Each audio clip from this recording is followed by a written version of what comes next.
this is a product review and unboxing of the C2-05 and a video tutorial on how to access and configure the phone to access the internet using data. So the phone's contents is the SIM card ejector and the phone's charger, which is a small pin, and the plug is 110 to 220 voltage, compatible to the Philippines electric voltage capacity. So huwag kayong mag-alala, hindi siya sasabog even if it was shipped from China. Yung charger nga po pala is original kasi may tatak siya, and then the phone has an extra cellophane to protect your phone from scratches. So let's open the phone.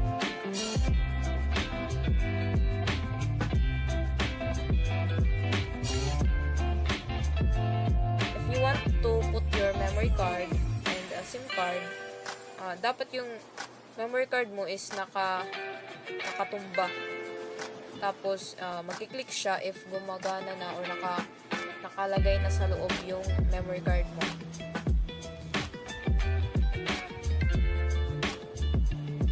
Yung SD card niyo po is dapat ganun yung pagkalagay kasi baka masira if hindi ganun, if nakabaliktad at hindi siya magki-click. So for now guys, wala kaming SIM na hindi tri-cut. Pero actually, gagana din naman siya kahit tri-cut lang siya kasi ina-adjust naman namin na nakatutok siya sa SIM card reader. Pero guys, advice namin don't do this kasi baka masira yung phone nyo. So, use original size SIM cards.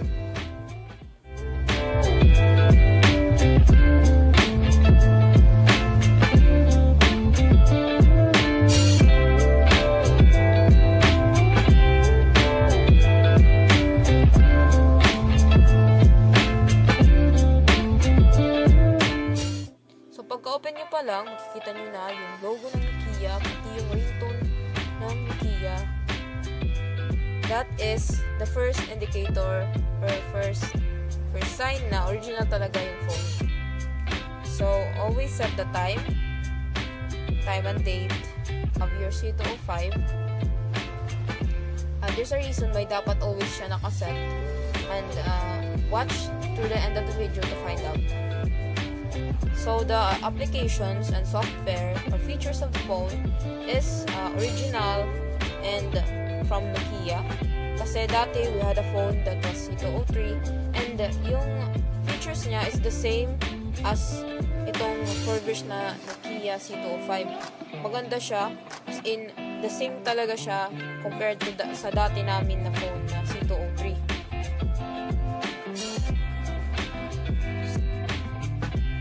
So, now we're trying to access the music. Nag-update siya since kalalagay lang namin ng memory card sa phone.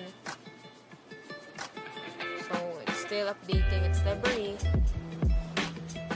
So guys, make sure to use new SD cards. We don't advise using used SD cards since your phone might get corrupted or your SD card might get corrupted. So always copy your files on your laptop to have a spare or extra copies of the files. So music, na babasa naman niya po yung music kasi MP3 version yung files na music doon sa memory card. If your music is on MP4, baka hindi po siya gumana kasi this version of this phone is not updated. So, limited lang talaga siya since the pictures were captured on a Samsung J1 Prime, J1. So, nakikita niya, actually nababasa naman niya, HD naman at clear. And hindi naman ako corrupt so far yung images niya at yung image quality is maganda pa rin naman. So far, makinis talaga siya at matibay. Kahit ayog-ayogin mo, kahit palaglag mo, hindi naman siya siya. And then, yung slide niya is durable. No rust on the screws. Phone is pocket friendly kasi maliit lang siya. Good for persons who are busy and want an extra phone. This phone is good for calling and texting. By the way po, nababasa niya yung SIM card contacts ko, and this is an indicator na gumagana talaga yung SIM card ko kasi may signal. So, ayun nga po, malinis siya, and then yung casing niya is original. So right now, we will test the camera comparing the C2-05 to the Samsung G2 Prime, which is around, I think, 5 to 8 MP. So comparing it to the Samsung, maganda po yung camera ng C2-05 kasi nababasa niya yung text and yung images, the color of the box, and the exact colors and images or text. Nakikita niya kahit, I think, 2 to 3 MP lang to. And the release date ng phone na to was around 2010, more or less. So, ito po, the camera we're using right now is the iPhone 5s, and quality is really good. Kuwang-kuha niya yung saturation ng phone colors. You can also set the camera's effects or white balance if you want it to be clearer. So, ayun nga po. Clear talaga siya comparing to the iPhone 5s na gamit namin ngayon. Kahit konti lang yung camera megapixel niya, it's still a steal, and the quality is really good for the price. I'm really impressed by the phone's quality and functions. Kahit 1,000 pesos lang yung ganitong phone, it's really worth the price. At sa tingin ko, tatagal siya ng mas matagal pa sa'yo if you handle it with care, kasi for now, I've had this phone for a month at hindi naman po siya so far bigla-bigla na lang hindi gumagana. So right now, guys, we're testing the radio. Mind you guys, the headset is not branded. Binili lang siya sa Shopee. So, ito yung indicator niya if gumagana yung headset mo. If you connect the wired headset to the radio, it serves as an antenna, and if hindi gumagana yung headset mo, hindi talaga gana din yung radio.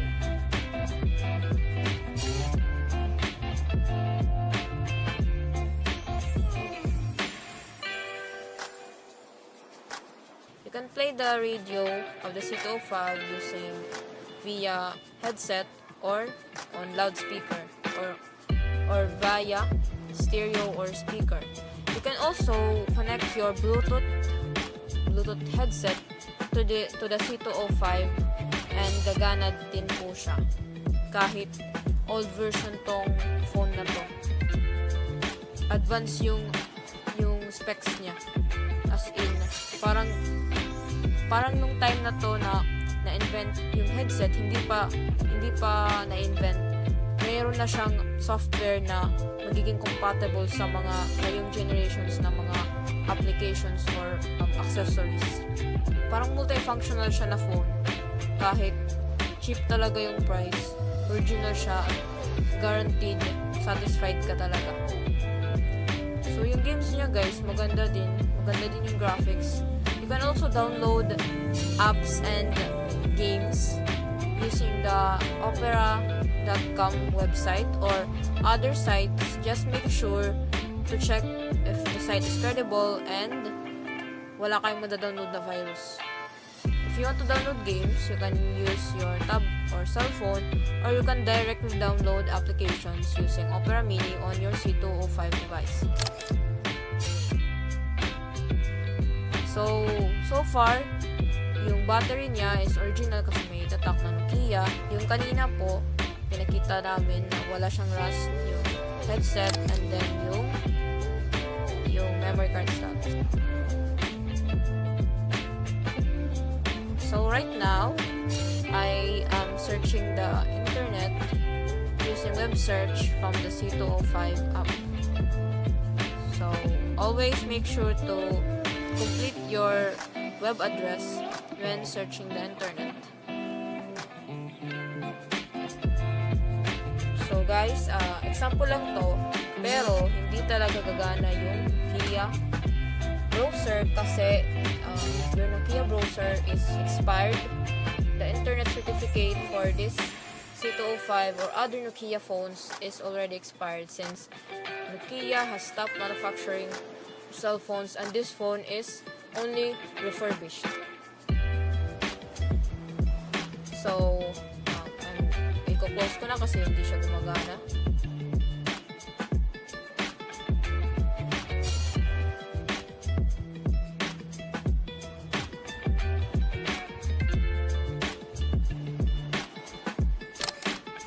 Ito nga po pala yung keypad niya. Smooth siya.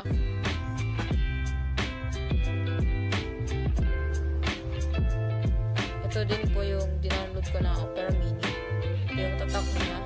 Yung LCD is really good quality. Screws are intact and has no rust. And the camera has a protector. So I'll try accessing the internet again using internet browser. Kanina web search yun. So ngayon internet browser naman. So ito na guys. Try ko.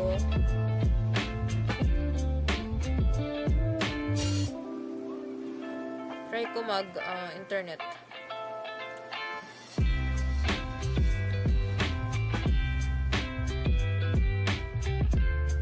So, ito yung ina yun yung indicator na naka-on yung data. So, again, ito yung sinasabi kong tatak na original siya. Yung battery is made from Nokia. Kahit may Chinese character siya, guys. Don't worry, hindi siya sasabog as long as hindi naman siya lulobo siguro as long as i-charge mo lang, maging responsible user ka lang ng phone, hindi mo siya i-overcharge, hindi mo siya i-wire isasaksak sa octopus wiring, and then make sure na hindi mo lang siya basain at hindi mo siya ilagay sa alanganin na lugar na iinit yung phone. So, ito yung OTG niya na compatible to USB like for chargers like Samsung. Pero advice namin, do not mount OTG USBs. Ito na pala guys. So, yung internet niya, internet browser is not working. Nag-error lang siya. Kasi nga, internet certificate is expired. So, we will now use yung Opera Mini that I downloaded. So, the Opera Mini is in version 8. I downloaded it directly from the Opera Mini web store. In version 8 siya. Also guys, i-click nyo lang yung yes. Kasi, Nokia is always updating. Kailangan nila palagi ng confirmation.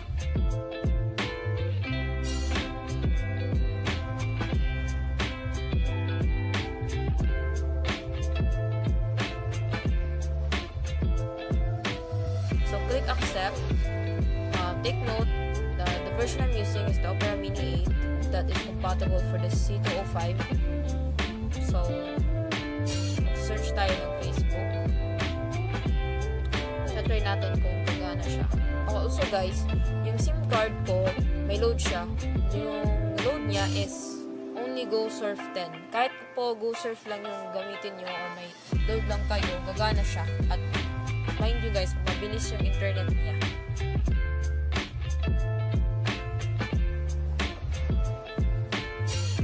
Ito na guys, gumagana na siya. So kanina hindi siya gumagana kasi hindi Opera Mini yung ginagamit natin. Always use Opera Mini kung gusto nyo maka-access na internet. Hindi siya gagana kung hindi Opera Mini yung gagamitin. So I tried other versions and other applications, pero Opera Mini lang talaga yung compatible to C2-05. So, yung Google is magana, nakaka-zoom in ka, and then the image quality is high definition. You can download images, pero depending on your phone's capacity or memory capacity. And then mabilis talaga siya yung internet niya, yung loading, kasi since wala naman siyang other apps opened, mabilis lang yung loading niya.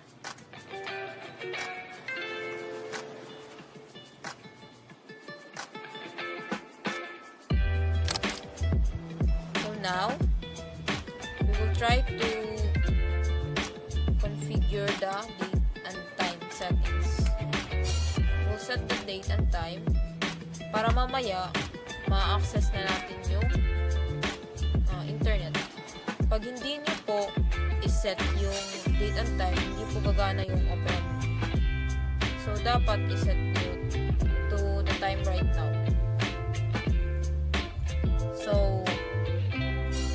So the time zone in the Philippines is GMT plus 8. Yun yung time zone. Always take note, guys. GMT plus 8. Time right now is 6:30 p.m. Always set your phone to 12 hour. And then date is June 4, 2020. So ito na yung time na set na. Mag-purpose po kami kung bakit kailangan nakaset yung time. You can watch through the end of the video to find out how to configure or access the internet. So, the phone is pocket friendly, durable yung slide, you can test it, you can shake it, alug-alugin mo, kahit laglagin mo, hindi siya masisira.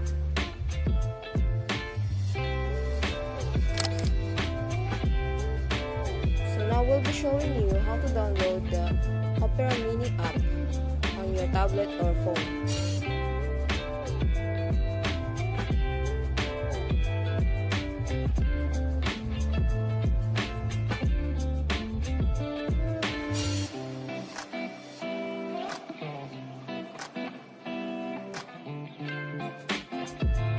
So type download free Opera Mini 8.0 English on your search bar.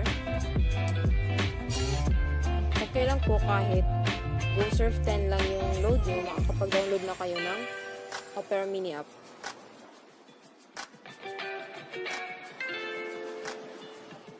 So click on the second link.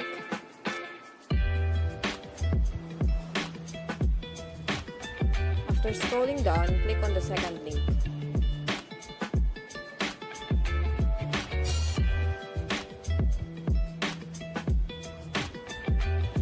And then scroll down and click looking for other mobile versions.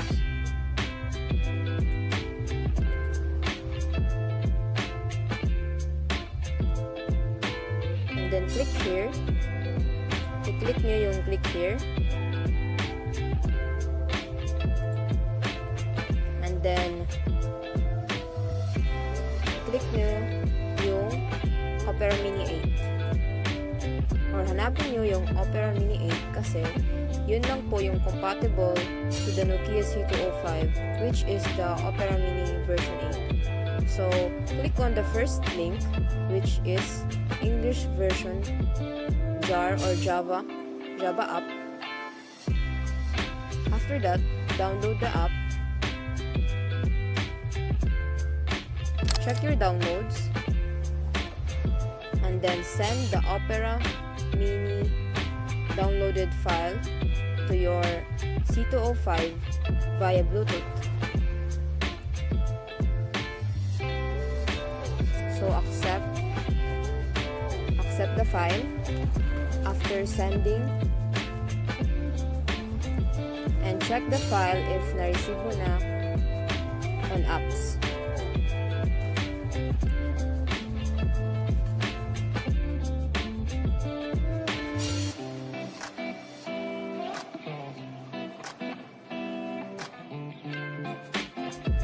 Click Opera Mini